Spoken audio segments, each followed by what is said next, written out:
So, what exactly was that guy's deal? I asked, looking down to Renee.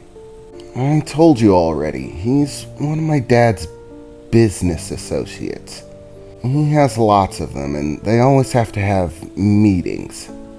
And I know this actually sounds weird, but he is actually one of the more palatable ones. Most of them just give me the creeps altogether. They're a bunch of old, stuck-up, self-concerned jerkbags. I mean, I don't really like Brooklyn, but for whatever reason, at least he tries to stay somewhat level. Remembers that he's an actual human being. Tries to communicate with people. Be reasonable about things. Truth be told, I really disassociate from him, mainly because it's just how things are done. That's how business between my father and his business associates just has to be. We're not nice to each other. We're not friendly with each other. We can't afford to be. Because one of those creepy old bastards is always trying to stab someone in the back, cut people out, break the rules of engagement. It's all just a big pile of politics and treachery. Alliances constantly forming and breaking, grabs for territory and control. It's just a never-ending, a shitstorm. And being unfriendly is simply, it's the only way things work. Trust no one. Otherwise, the person liable to get stabbed in the back is you. As I'm going to inherit my dad's business one day and start running things myself, I have an image to maintain with his business associates. I can't afford to have them see me as weak or trusting. They have to respect me. Wow, that sounds pretty intense, I said, rubbing the back of my neck. As for whatever reason, that whole interaction with Brooklyn had the hairs on the back of it standing on edge, which is really unusual for me. I mean, I've been in plenty of fights. That's what martial arts is about, after all. But for whatever reason, that guy sent a shiver up my spine. Tingles all over, like my body's telling me that he's trouble, that he's dangerous. Are all of our father's business associates like that? I thought to myself at the moment. For a few moments, I began contemplating some out there ideas as to what her father's business was like. For whatever reason, it started to feel like he was in some sort of mafia or gang or something like that, sending people to sleep with the fishes with concrete galoshes on. But I did my best to shake it off. Wow, you guys have some real drama, Steve announced as he stepped towards the front of the car. I mean, really, you only just started dating, and already there's competition, man. That's gotta suck.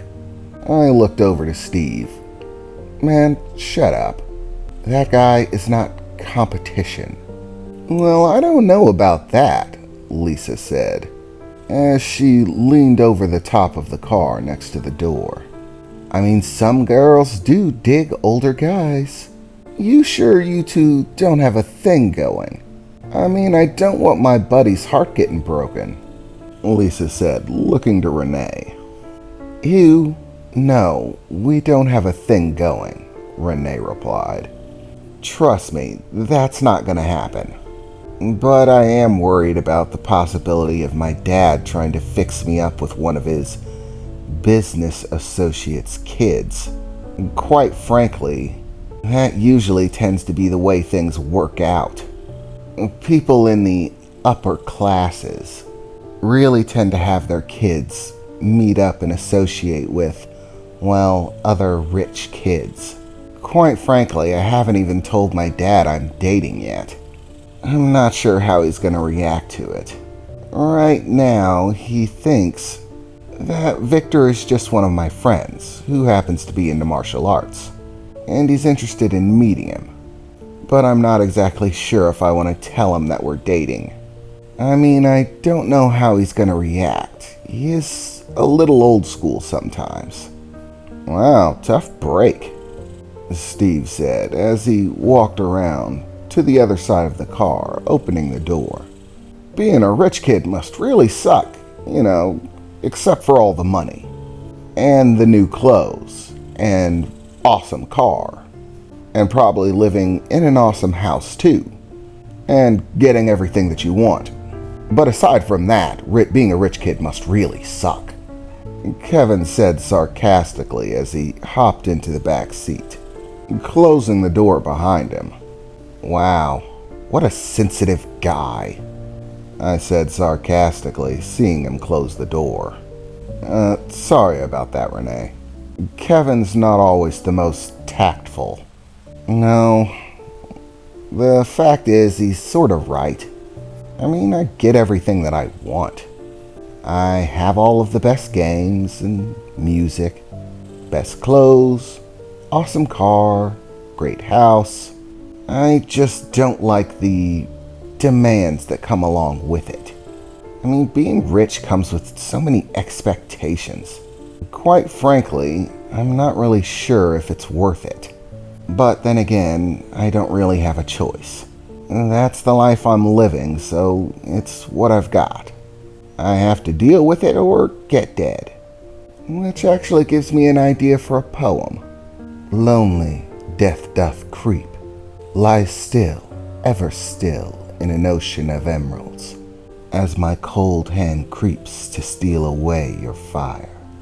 Drowned in wealth, death haunts you still. Well, I don't think it's bad, Renee said to herself, finishing off her poem. It still needs some work, though. As always, I think it was pretty good, I replied. But I guess we should kick on before any other whack jobs come out of the woodworks. We probably still have some time before your dad's expecting you back. Is there anything else you'd like to do? I asked. Renee thought about it for a moment, looking around at the vacant parking lot as the last few people began to pack into their cars and head out. You know what? I haven't actually met your parents yet. So how about we go do that? Well, I suppose it wouldn't be a problem with it. But it's going to be a coin flip on whether they're actually conscious or not.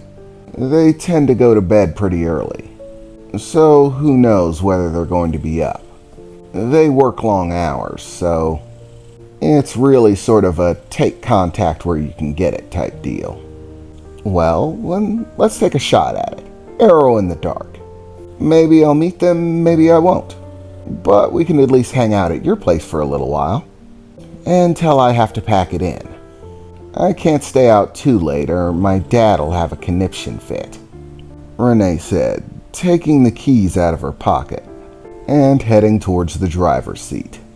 I worked my way around to the other side of the car, hopping in the passenger seat, as Lisa got in the back with Steve. And with that, Renee started up the car and pulled off, heading in the direction of my house. To be honest, I hadn't told my parents I was dating anyone either. Not out of some sort of embarrassment or not wanting to talk to them about it, but because my parents tended to be busy. I didn't really have much time to talk to them about stuff. Either they were at work or they were home asleep. Too busy with other things to worry about trying to have lengthy conversations with me. I mean, I know they love me. They always told me they did.